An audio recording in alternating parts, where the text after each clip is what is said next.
નમસ્કાર મિત્રો, genius GK ચેનલમાં આપનું ખૂબ ખૂબ સ્વાગત છે। મિત્રો, આપણે જે નાયબ ચિટનીસ, મુખ્ય સેવિકા અને કોન્સ્ટેબલ માટે જે કરંટની સિરીઝ બનાવી છે એમાંના ચોથો ભાગ છે મિત્રો, પાર્ટ 4, કે જેમાં મેં કરંટના બહુ અગત્યના પ્રશ્નોને આવરી લીધા છે। તો મિત્રો, હજી સુધી આપણે ચેનલ સબસ્ક્રાઈબ ન કરી તો સબસ્ક્રાઈબ કરજો અને તમારા મિત્રો સાથે આ ચેનલને શેર કરજો। મિત્રો, ચાલો સ્ટાર્ટ કરીએ આપણે કરંટના પ્રશ્નો। મિત્રો, કેન્દ્ર સરકાર દ્વારા તાજેતરમાં કયા 3 સ્થળે વોટર એરોડ્રોમ સ્થાપવામાં એની મંજૂરી આપવામાં આવી છે? મિત્રો, એમાંના 2 તો ગુજરાતમાં છે, સાબરમતી રિવરફ્રન્ટ, બરાબર, જ્યાં સી પ્લેન નરેન્દ્રભાઈ મોદી લઈને આવ્યા હતા, એ Sabarmati riverfront, Narmada dam, Kevadia colony અને ચિલ્કા સરોવર, બરાબર, આ 3 જગ્યાએ મંજૂરી આપવામાં આવી છે। અને એક એવા ન્યૂઝ પણ છે કે ચિલ્કાની મંજૂરી રદ પણ કરવામાં આવી છે, ત્યાં વ્યાપક વિરોધ જોતા, બરાબર। તો આ 3 સ્થળો યાદ રાખજો મિત્રો।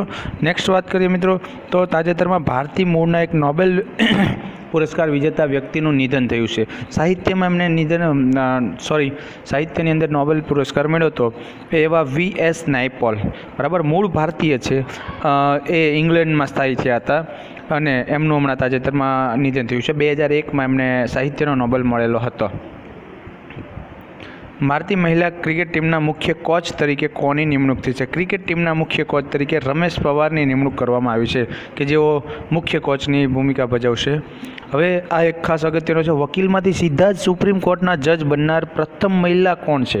વકીલમાંથી સીધા જ જજ, અને એ પણ સુપ્રીમ કોર્ટના, ઇન્દુ મલ્હોત્રા। તાજેતરમાં જે આપણે અગાઉના વિડીયોમાં જોયું તેમ જે 3 બેન છે જે જજ, મહિલા જજો છે, એમાંના એક આ છે ઇન્દુ મલ્હોત્રા, બરાબર। નર્મદા યાત્રી તરીકે જાણીતા કયા સાહિત્યકારનું તાજેતરમાં નિધન થયું છે? એઓ સાહિત્યકાર હતા, પર્યાવરણવિદ હતા અને નર્મદાના ખૂબ એમણે પરિક્રમા કરેલી એવા અમૃતલાલ વેગડનું, બરાબર, નર્મદા મૈયા વિશે એને ખૂબ પુસ્તકો પણ લખ્યા છે। તો નર્મદાને લગતા કોઈ પુસ્તક આવે તો અમૃતલાલ વેગડ આવે, બરાબર, એમનું તાજેતરમાં નિધન થયું છે। એશિયન ગેમ 2018માં ભારતનો પ્રથમ ગોલ્ડ, યાદ રાખજો, ગોલ્ડ પૂછ્યું છે, ગોલ્ડ આપણને પાયો છે બજરંગભાઈ બજરંગ પુનિયા, જે રેસલિંગ ખેલાડી છે અને કયા રાજ્ય સાથે બિલોંગ કરાવે છે? હરિયાણા સાથે એ સંબંધ ધરાવે છે મિત્રો। વર્ષ 2022ની એશિયન ગેમ, અત્યારની એશિયન ગેમ હતી 18મી હતી મિત્રો, બરાબર। હવે વર્ષ 2022ની એશિયન ગેમ ક્યાં યોજાશે? હેંગઝોઉ ચીનમાં અને 26મી નાગોયા જાપાનમાં યોજાવાની છે મિત્રો, બરાબર। તો ખાસ યાદ રાખજો, 18મી ઇન્ડોનેશિયાના જકાર્તા અને પાલેમબર્ગ 2 શહેરમાં હતી, 19મી 2022માં હેંગઝોઉ ચીનમાં યોજાશે અને 2026ની નાગોયા જાપાનમાં યોજાશે મિત્રો। વર્ષ 2018નો મેન બુકર પ્રાઇઝ કોને એનાયત થયો? શ્રીમતી અન્ના બંસ, જેને પોતાની મિલ્ક મેન એવી નવલકથા માટે આ મેન બુકર પ્રાઇઝ એનાયત કરવામાં આવ્યો છે મિત્રો। 2018માં 11મા વિશ્વ હિન્દી સંમેલનનું આયોજન ક્યાં થયું છે? પોર્ટ લુઇસ, મોરિશિયસ ખાતે 11મું વિશ્વ હિન્દી સંમેલન હતું અને જેનું ઉદ્ઘાટન સુષ્મા સ્વરાજ દ્વારા કરવામાં આવ્યું છે મિત્રો। બિયોન્ડ ધ લાઇન, આ કોની આત્મકથા છે? બિયોન્ડ ધ લાઇન કોની આત્મકથા છે? કુલદીપ નાયરની, બરાબર, પત્રકાર, સાંસદ એવા કુલદીપ નાયરનું તાજેતરમાં નિધન થયેલું છે, તો એમની આ આત્મકથા છે બિયોન્ડ ધ લાઇન। બજેટ 2018 મુજબ કયા વર્ષ સુધીમાં ખેડૂતોની આવક બમણી કરવાની આપણે લક્ષ્ય? મિત્રો, 2022 સુધીમાં આપણે ખેડૂતોની આવક બમણી કરવાનું લક્ષ્ય કેન્દ્ર સરકારે રાખ્યું છે, બરાબર મિત્રો। ઓપરેશન ગ્રીન કયા પાક સાથે સંકળાયેલ છે? જીપીએસસી, સેટ, આ બધામાં આ સવાલ આવી ગયો છે મિત્રો। 3 પાક સાથે છે, ટમેટા, ડુંગળી ને બટાટા। ઓપરેશન ગ્રીન શું છે મિત્રો? 500 કરોડ આના માટે ફાળવેલા છે। આ એવું છે કે મિત્રો, આપણે જોઈએ છીએ કે અમુક સમયે ટમેટાના, ડુંગળીના ભાવ વધી જાય છે અને અમુક સમયે ખૂબ ઓછા ભાવ હોય છે, તો આ જે અસમાનતા છે એ ન થાય એ માટે ઓપરેશન ગ્રીન અમલમાં મૂકવામાં આવ્યું છે આ બજેટથી મિત્રો। ટમેટા, ડુંગળી અને બટાટા, જેને આપણે ટોપ પણ કહી શકો, 3 પાકને, બરાબર। બિરસા મુંડા ટ્રાઇબલ યુનિવર્સિટી કઈ જગ્યાએ સ્થાપવામાં આવશે મિત્રો? 9 ઓગસ્ટ વિશ્વ આદિવાસી દિવસના દિવસે આ જાહેરાત કર્યા મુજબ રાજપીપળા, નર્મદાના રાજપીપળામાં બિરસા મુંડા ટ્રાઇબલ યુનિવર્સિટી સ્થાપવામાં આવશે। 2018-19માં ગુજરાત સરકારના બજેટમાં સૌથી વધુ હિસ્સો કયા ક્ષેત્રનો કે સેક્ટરનો છે મિત્રો? કૃષિ, સિંચાઈ અને ગ્રામ વિકાસ, આ સેક્ટર છે સૌથી વધુ રૂપિયા ફાળવેલા છે 2018-19ના બજેટમાં। આંગણવાડી અને પ્રાથમિક શાળાના બાળકોને ધાત્રી માતાઓને કઈ યોજના અંતર્ગત દૂધ પૂરું પાડવામાં આવશે? આ ગુજરાતની અંદર અત્યારે અમલમાં આવેલી યોજના છે મિત્રો, દૂધ સંજીવની યોજના, કે જેના દ્વારા એમને ખાસ પોષણ મળે, બરાબર. જે કુપોષિત તાલુકા કે જિલ્લાઓ છે ત્યાં ખાસ યોજના અમલમાં મૂકવામાં આવી છે અને બાળકોને ફ્લેવર દૂધ પૂરું પાડવામાં આવે છે. ખેડૂતોના હયાત એગ્રીકલ્ચર પંપને સોલર પંપમાં ફેરવવાની યોજના કઈ? જે અત્યારે જે કંઈ પંપ હોય એને સોલર પંપમાં ફેરવવા, ચેન્જ કરવા માટેની યોજના છે મિત્રો કુસુમ, બરાબર. કુસુમ શું છે એ જોઈએ આપણે. તો કે કુસુમ છે એનું પૂરું નામ યાદ રાખો, કિસાન ઉર્જા સુરક્ષા એવં ઉત્થાન મહાઅભિયાન. કિસાન ઉર્જા સુરક્ષા એવં ઉત્થાન મહાઅભિયાન એ કુસુમ છે મિત્રો. નેક્સ્ટ વાત કરીએ, મા અમૃતમ યોજનાની વાર્ષિક આવક મર્યાદા જે 2 લાખ હતી, બરાબર, 2 લાખ હતી પહેલાં, પછીથી વધારીને અત્યારે કેટલી કરવામાં આવી છે? 3 લાખ. અને અમુક જે સિમ્પલ ઓપરેશન હોય એમાં 3 લાખ સુધીની સહાય આપવામાં આવશે અને મેજરની અંદર ની રિપ્લેસમેન્ટની એવા અમુક ખાસ ઓપરેશનમાં 5 લાખ સુધીની સહાય પણ કરવામાં આવશે. તો આની આવક મર્યાદા 3 લાખ કરવામાં આવી છે મિત્રો. બંધારણની કઈ કલમ, એટલે કે 35 કલમ તાજેતરમાં ચર્ચામાં છે, આ કોની સાથે સંકળાયેલ છે? જમ્મુ કાશ્મીર સાથે સંકળાયેલ છે.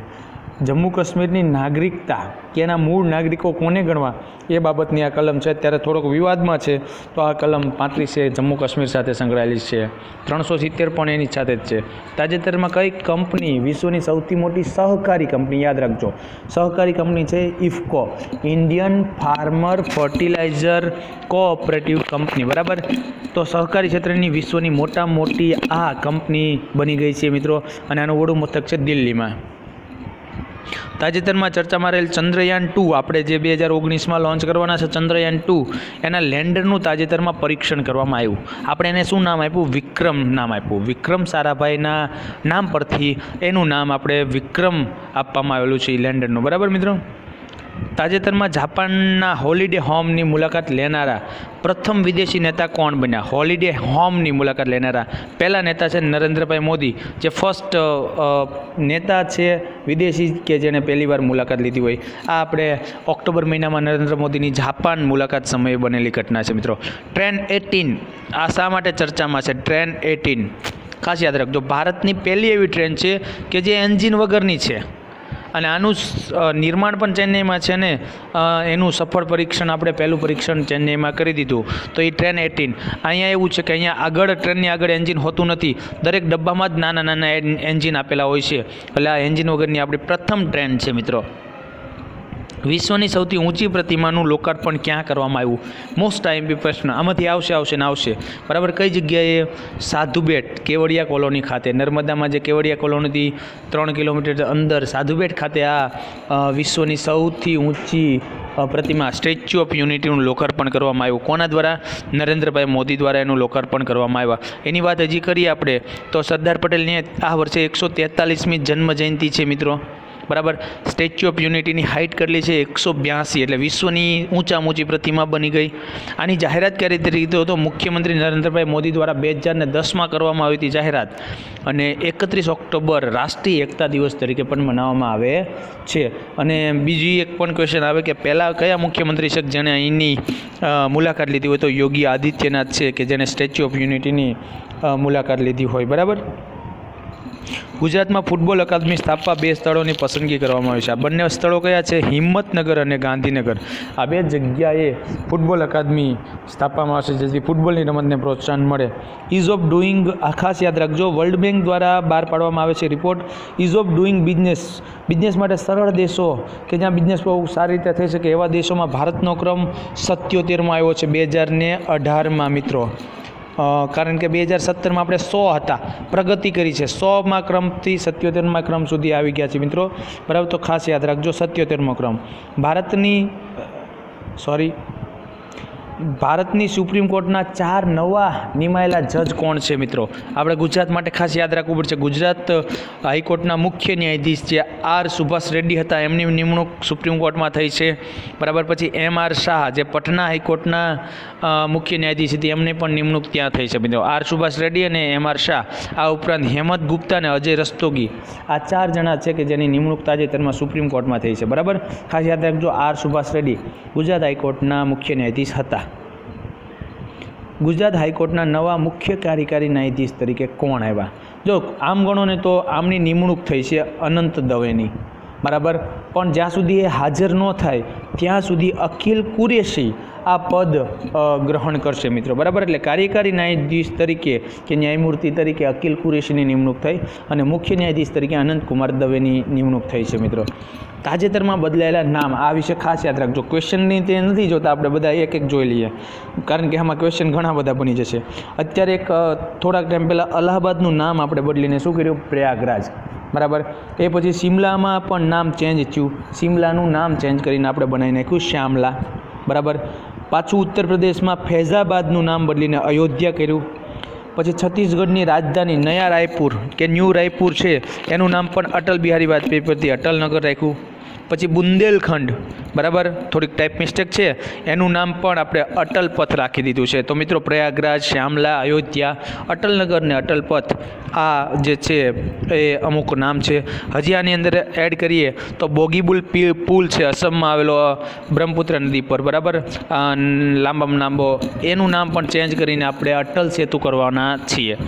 અમૂર ફાલ્કન પક્ષી છે, મણિપુરનું પક્ષી છે તો એનું નામ અમૂર ફાલ્કન પક્ષીનું નામ મણિપુર પાડી દીધું છે. બરાબર.